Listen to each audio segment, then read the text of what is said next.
Now I'd like to present about type of unemployment. Assalamualaikum warahmatullahi wabarakatuh. My name is Arifah Azimah. Now I would like to present about types of unemployment. Frictional unemployment occurs when workers leave their old jobs but haven't yet found new ones. Most of the time, workers leave voluntarily, either because they need to move or have saved enough money to allow them to look for a better job. Occurs when students are looking for the first job or when mothers are returning to the workforce. It also happens when workers are fired or, in some cases, laid off due to business specific reasons such as plant closure. Also, short term and a natural part of the job search process. In fact, frictional employment is good for the company as it allows workers to move to jobs where they can be productive. Next, structural unemployment.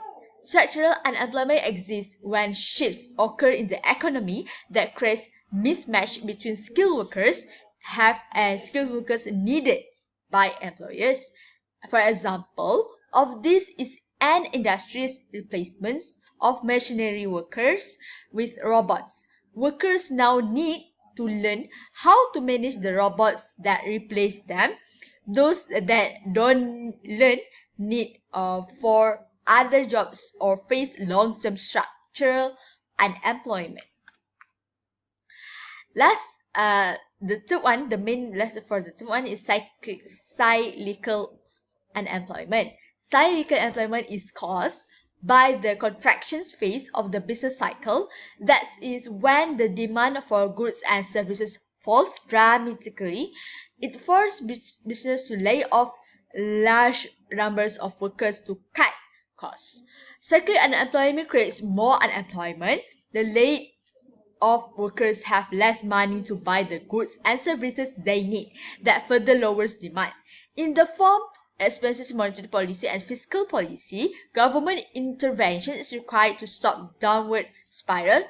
Like, for example, after the stock market crash of 1929, the government did not start in right way. This delay led to the Great Depression, which lasted 10 years and led to 25% unemployment rates. Next is technological unemployment. It's caused by changes in the techniques of productions. Technological changes are taking place constantly, and there is a need for the labor force to keep themselves updated and be responsive to these changes. For example, in the agriculture sector, many unskilled and inadequately educated workers are laid off because of modern mechanization. Next is disguised or hidden unemployment, type of unemployment to be found in the backward and the underdeveloped countries of Asia and Africa. It refers to the mass unemployment and underemployment which prevail in the agriculture sector of an undeveloped and unpopulated country. As we all know, COVID-19 pandemic had results in a strong impact on unemployment. So my name is Asdalina and I'm going to tell you what measure can the government do to control unemployment and also explain how government use this measure to reduce unemployment problem, especially during COVID-19 pandemic. So the first measure that the government can take is to implement the fiscal policy. What exactly is fiscal policy?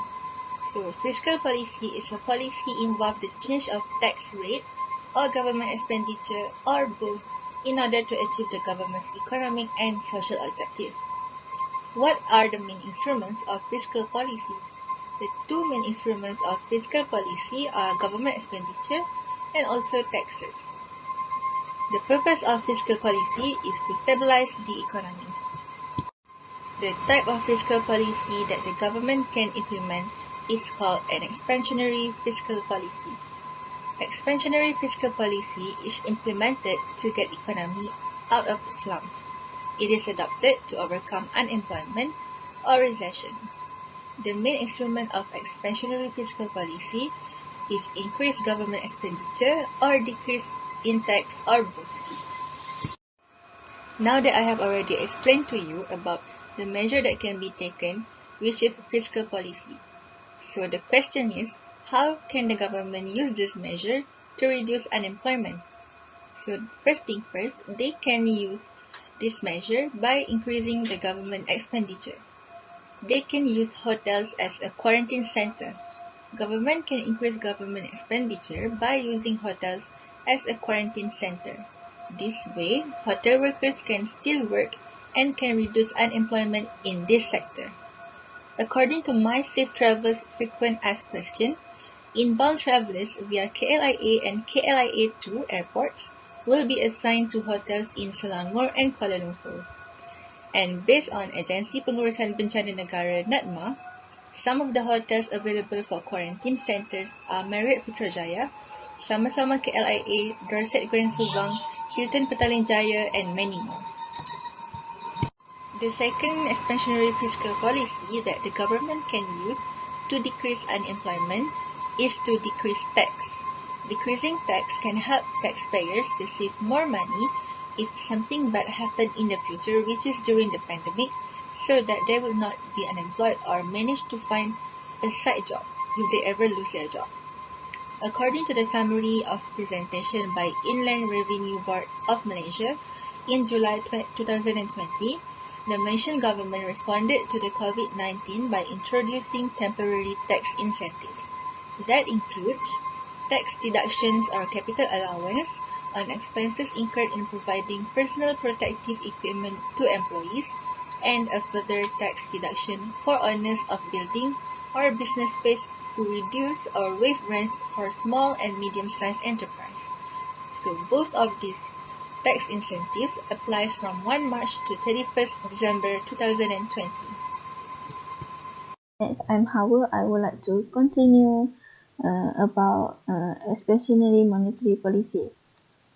Okay, let me start. Okay, expansionary monetary policy is about the government may practice this policy, which is increase the money supply in the economy. Okay, and these are some of the tools of monetary policy used to control unemployment, which are open market operations, lowering the reserve requirement, lowering the discount rate, and lowering the interest rate.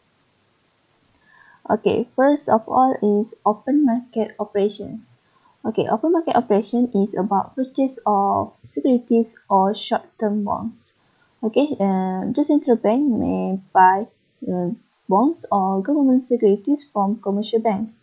Okay, in our country, the central bank is Bank Negara Malaysia, and the commercial bank is like HSB Bank, Bank Rakyat, CIMB Bank, and others. Okay, and the purchase of securities can increase money supply and increase the purchasing power of individuals and firms in countries. Next is lowering the reserve requirement. Okay, reserve requirement refers to the amount of reserve commercial bank are required to keep in the central bank. Then, during period of unemployment, the central bank may lower this reserve requirement to increase the cash resources of commercial banks, thereby encouraging the bank to offer more loans to the public and businessmen. For example, why our country is having a COVID-19 pandemic, Bank Negara Malaysia recently moved to cut the so-called statutory reserve requirement ratio and the proportion of deposit that banks have to set aside as cash. Okay, and it will also help reduce funding costs and modestly raise interest income for banks. Okay, next is lowering the discount rate. The discount rate is also known as the bank rate. Okay, and a decline in the discount rate is followed by a decline in other interest rates, which leads to increased borrowing and increasing investment by private businessmen. Okay, lastly is lowering the interest rate. Okay, the central bank may persuade commercial banks to decrease their rates of interest on deposits from the public. Okay, like I said before, the central bank in our country is Bank Negara Malaysia. Okay, this action from commercial banks will reduce the level of saving and increase the purchase of goods and services from the public. For example, the reduction of the interest rate on fixed deposits will result in consumers saving less and then the spending more. For example, Bank Negara Malaysia had cut the policy interest rate to the lowest level in a decade earlier this month to spur activity and cushion Southeast Asia's third largest economy from the impact of the COVID-19 pandemic. Okay. In addition, the government has also announced a slew of measures to stimulate the economy. Okay, next, my group member will continue this presentation. Thank you. Assalamualaikum warahmatullahi wabarakatuh. My name is Nusra Alia Binti Khalil and I'm going to present about labor force participant rate and unemployment rate. Labor force participation rate is defined as the ratio of the labor force to the working age population from 15 to 64 years old, if expressed as percentage. The economic activity of a population depends on the demographic characteristic of that population. The proportion of economically active population therefore differs between subgroups of that population. These variations are measured by specific activity rates termed as labor force participation rate. Labor force participant rate for year 2019.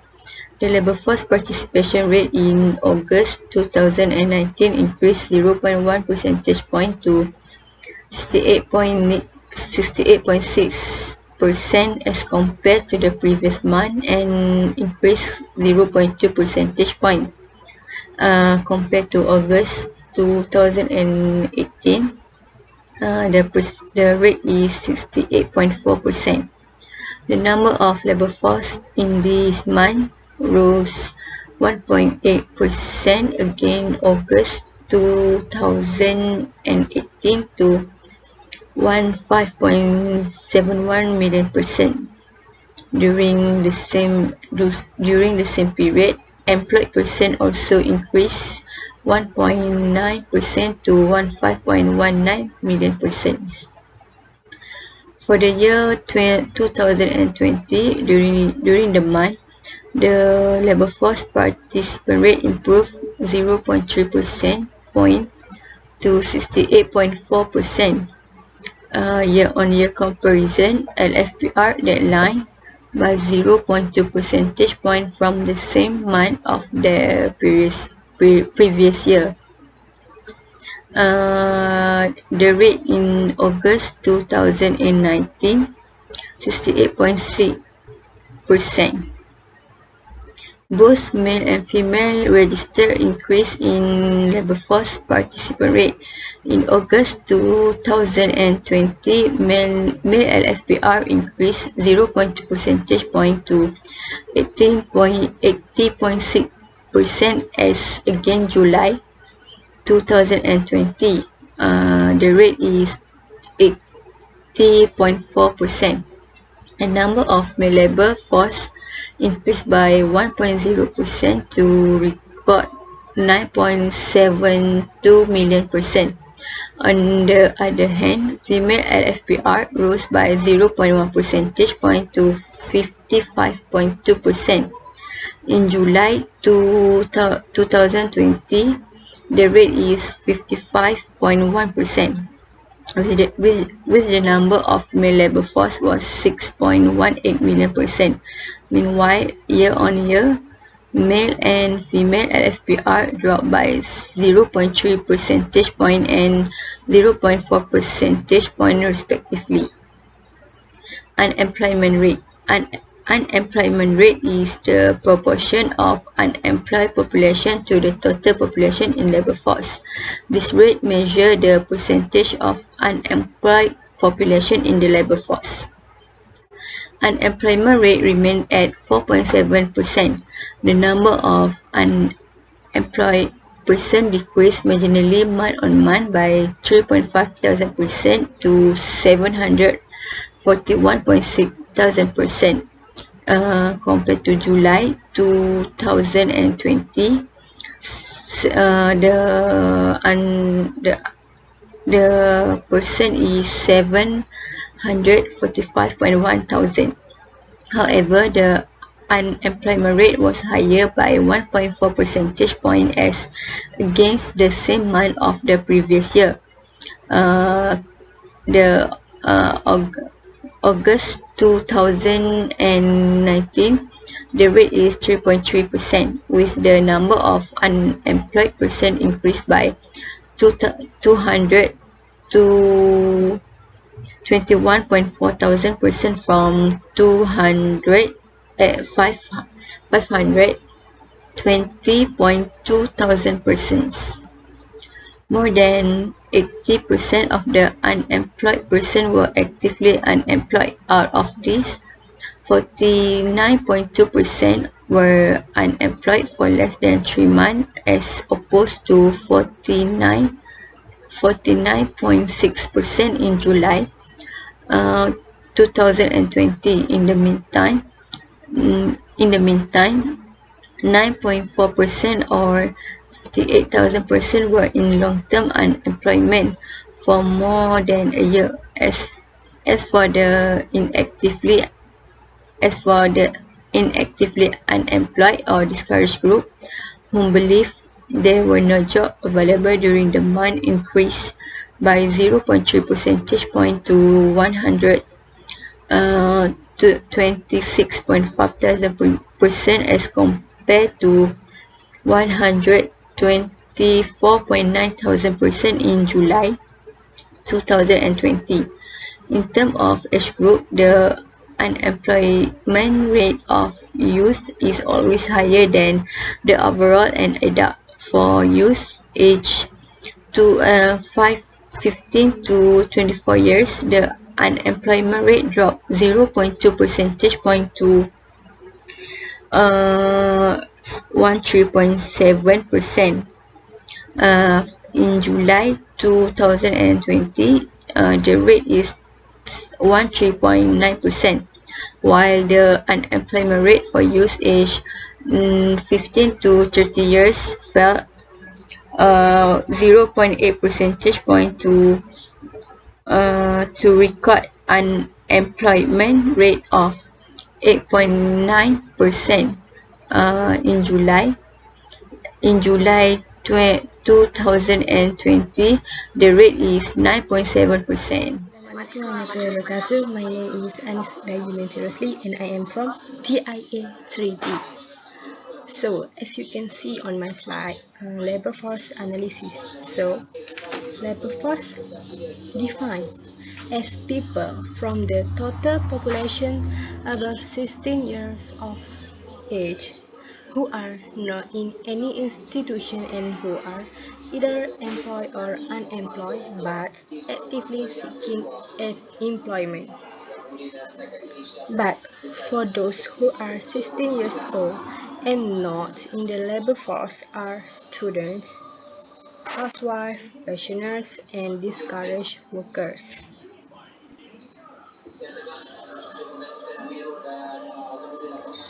Let's move to the next slide. So, as you can see on my slide, there are data for 2019 and August 2020. So, for the statistic of labor force Malaysia in 2019, we can see that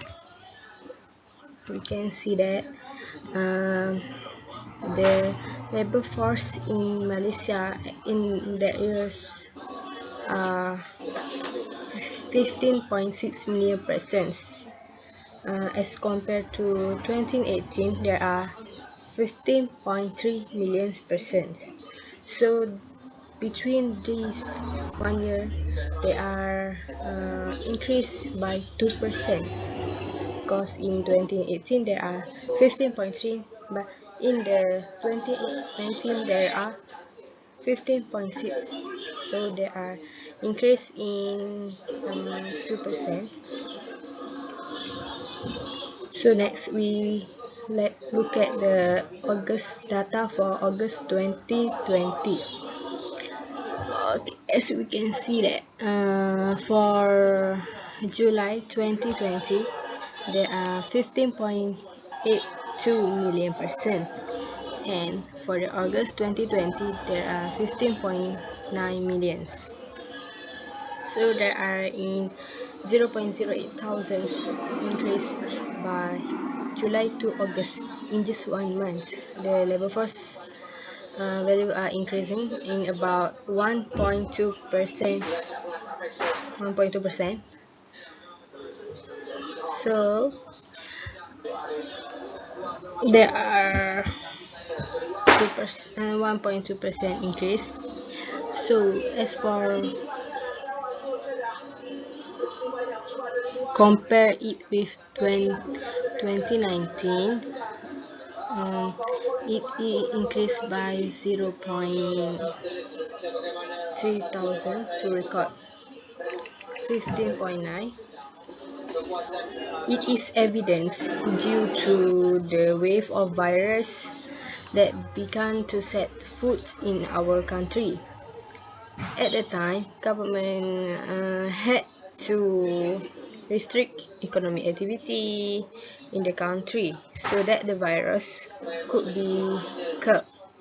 Therefore, there are employers have to limit their workers because it can't cover the salary, cover the bill and anymore. As a result, many people who have been laid off have to look for other employment opportunities, so that we can see the range of the labor force at that time is really increasing because because of the COVID-19 it effect for the people who had been laid off for job, because they are limited.